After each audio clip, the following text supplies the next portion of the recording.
I went to the library the other day and it was like going to heaven. So I ended up borrowing like 5 books and I'm very excited for all of them. They were, in my humble opinion, very good picks. A lot of these books that I picked are kind of cute. I mean, murder, but like cute murder. Hi guys. So today we're going to talk about all the books I would love to read in April. Get nice and comfy. I have my little blanket on right now because I'm always both hot and cold.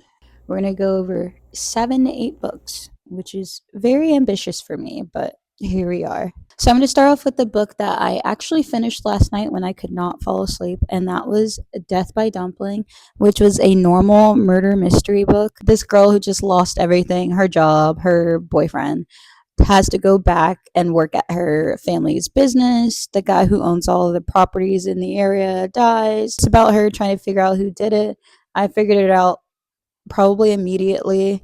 It took a while for me to get into this book. I don't know if it was because I was super busy with work this week or what it was, but it was just hard to get into. Normally, if I like a book, it will not leave my side. And I mean, it will not leave my side. I think it finally picked up for me around 200 pages in. I like murder mysteries. I love watching murder mysteries. I love reading them, and I love when they have romance in it.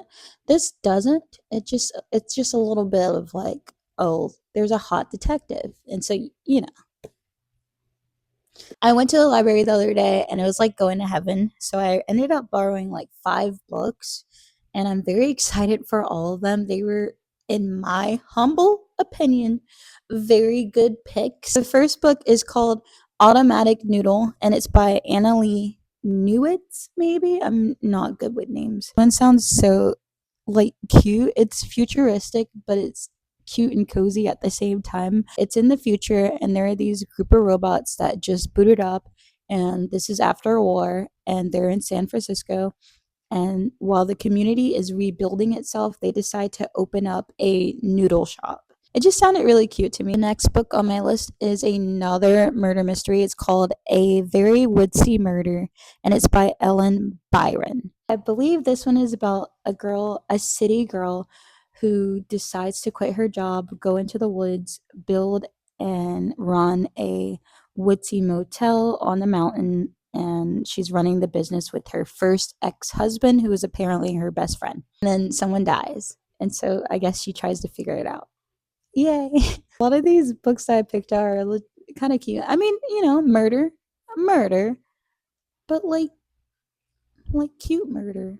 Also, some blue light just turned on. If you notice the blue light, it's because the fish tank in the background just turned on. So if you're wondering why it suddenly got blue, it's not you.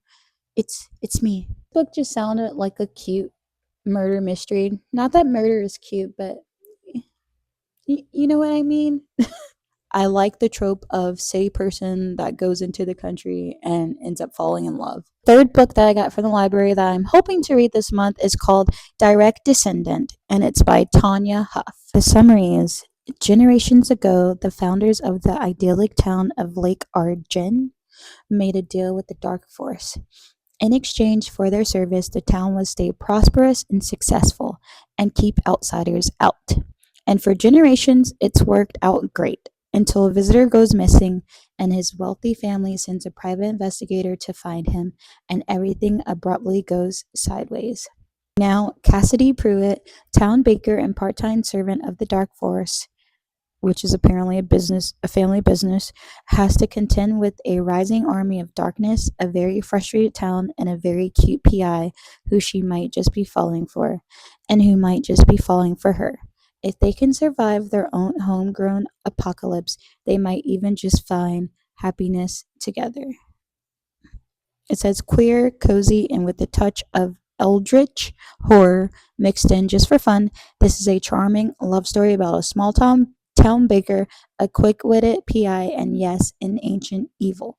Yeah, so reading the summary just described it so much better than what I just did. The next book on the list is called Poor Anna by Libby Buck. This is the 4th book that I got from the library the other day. So this book is another cute sounding one. So basically there's our main character loses their job, their significant other, and their mother, which is actually very sad. And so they decide to move back home in this small town in Maine into their old cottage. And so she's rebuilding the cottage, she's finding herself. So the cottage has ghosts. She's rebuilding it. There's a realtor sniffing around, and there's a teenager that goes missing, and all this other stuff. But other than that, it sounds very cute.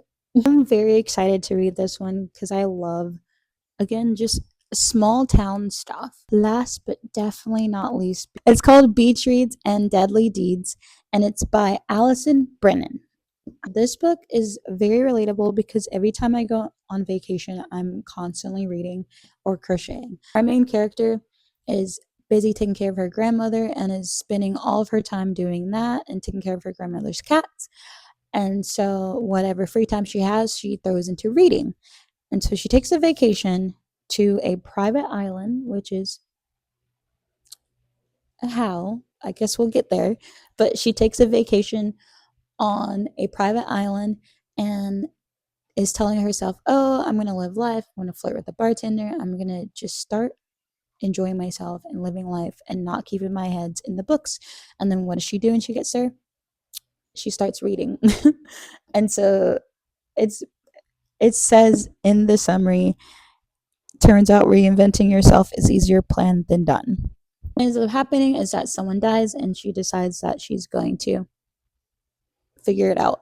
There are a lot of murder mystery books I'm reading this month, and I'm excited about this one too. I'm excited about all of them. I'm just going to keep saying that. Maybe I need to like Google another word for excited and then proceed to still say excited. Yeah, those are all of the library books that I have, and I will let you guys know how they are if I finish them. If I don't finish them, all of that information will be provided on this channel. Two more books to show you, and then I have a book that my husband is trying to make me read. For this month, I'm hoping to read my 5 library books, and also I'm hoping to read Funny Story by Emily Henry. I've read 2 out of 5 or 6 of her books, and so this will be my 3rd book that I will hopefully read soon. And my favorite book of hers was definitely Book Lover. That was the first book I read of 2025, and also the last time I read an Emily Henry book. I gave it a 5 out of 5 because I loved it so much. Funny Story is about, there are these 2 main characters and they have partners, and those partners are best friends with each other. And the best friends decide that they're actually in love with each other. And so they run off, breaking the hearts of our main characters. And so our main characters decide to live with each other because they're going through heartbreak, and who else knows about these problems other than the other person. And so while they're living together, their ex-partners who are now getting married decide to send them an invitation for some magical reason. They decide to fake date to mess with them.